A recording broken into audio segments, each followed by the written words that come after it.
Германияның азаматы Түркияда туып өскен Өмірхан Алтын не үшін нағыз атажұртқа жала жаба бастады? Өмірхан азды ма, жоқ әлде біреулер бізге ор қазды ма? Ендеше біздің уәжімізді тыңдаңыздар. Мен Гүлжан Тоқтасынқызы. Бүгін 2021 жылдың 2 ақпаны. Facebook парақшамды ақтарып отырып, Өмірхан Алтынның жазбаларына көзім түсті. Ту баста әңгіме алдымен Сайрагүлді жамандаудан басталыпты. Өмірхан Алтынның Сайрагүлге тісін ақсита бастауы 2020 жылдың 25 маусымынан бастап алған көрінеді. Сол күнгі парақшасында пікір жазған адамның қарасы қалың екен. Соның ішінде бір жазба былай деп басталады. Сіз шынымен қай жақта жұмыс жасайсыз, Алтын мырза? Алдымен сіз тәжі куәгері кітабымыздың жазылу жұмыстарына кедергі келтіруге тырыстыңыз. Содан кейін сіз бұл кітаптың басылып шығуына жол бермеуге әрекет жасадыңыз. Енді келіп біздің жұмысымыз туралы жалған ақпарат тараттыңыз.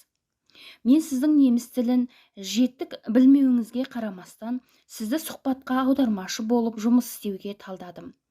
Менің сізді талдаған себебім JFBV сізді Сауытбай ханымның сенімді адамы деп санағандығынан еді. Алайда бұл шешімнің дұрыс болмағанын кеш білдік. Сіз аудармашылық жұмысыңызды дұрыс атқармадыңыз. Сонымен қатар Шығыс Түркістандағы қылмыстық лагерлер туралы өте маңызды ақпаратты жасырдыңыз. Сауытбай ханым бұл ақпаратты маған жазу тақтасында жазып қалдырған.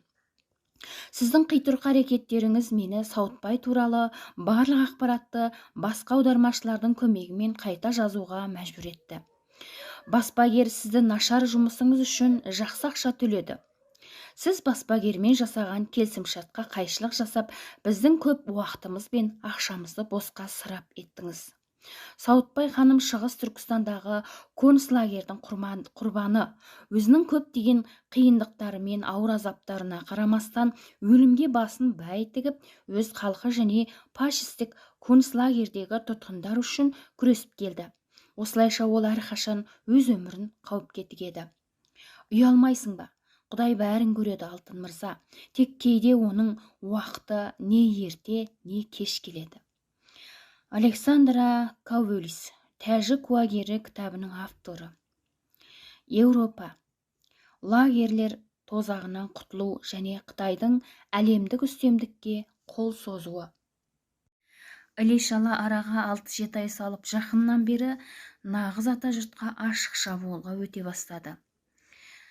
Кезінде Сайрагүл туралы бықсық әңгімелер айтып жүргенде араларында шынымен бір түсінбестік жағдай болған ау деп ойлап едім. Бірақ мен ойлағандай емес екен. Әредік сол соңына дейін тыңдауға адамның сабыры жетпейтін ұсақ түйек әңгімелерінің арасында Серікжан Біләш атажұрт жігіттері деп қосып қойып, бірдеңеге іле кеткісі келгендей пейіл танытып жүрді. Тағы үндемедік. Себебі осы Қытай мәселесінде арқа сүйер ағаң кім десе бір болса осы кісі болар деп сыйлайтын ағаларымыздың бірі деп ойлаушы едім. Ең соңғы видео жазбаларында бет пертесі ашыла түсіп, құды бір қас тұспанның алдында қасқайып тұрып, ұрандаған қас батырлардай көзімізге шұқи бастады. Мен өз басым сонда барып, қазақты сырттан жау алмайтыны шынайы түсінгендей болдым. Сол себепті сіздерге түсінікті болу үшін ең алдымен әңгімені өз парақшамдағы жазбаларымды оқып беруден бастайын. Өмірхан Алтынның кешегі видео жазбасынан кейін былай деп жазыппын. Алдымен өзі тиіседі, оған жауап берсек біз кінәлі боламыз ба? Қызық. Еуропалық қазақ бізді бопсалауға көшіпті.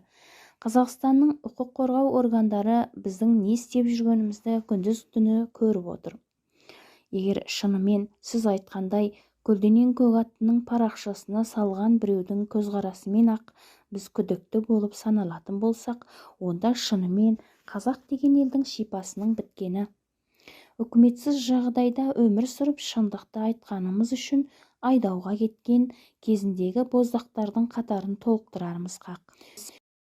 Ерсоқтар мен өз елінің болашағынан алаңдамайтын құлдардың қандай адамдар екенін тағы бір мәрте дәлелдеп кетеміз. Естеріңізде болса, Серікжан Біләшұлы қамауға алынардан бұрын Мұхтар Шахан мен Абзал Құспан пост жазған болатын, тура сол Серікжанға жабатын жала бойынша. Шынымен атажұрттың үнін өшіру міндеті осы жолы сізге келген болса, онда бәрі мүмкін.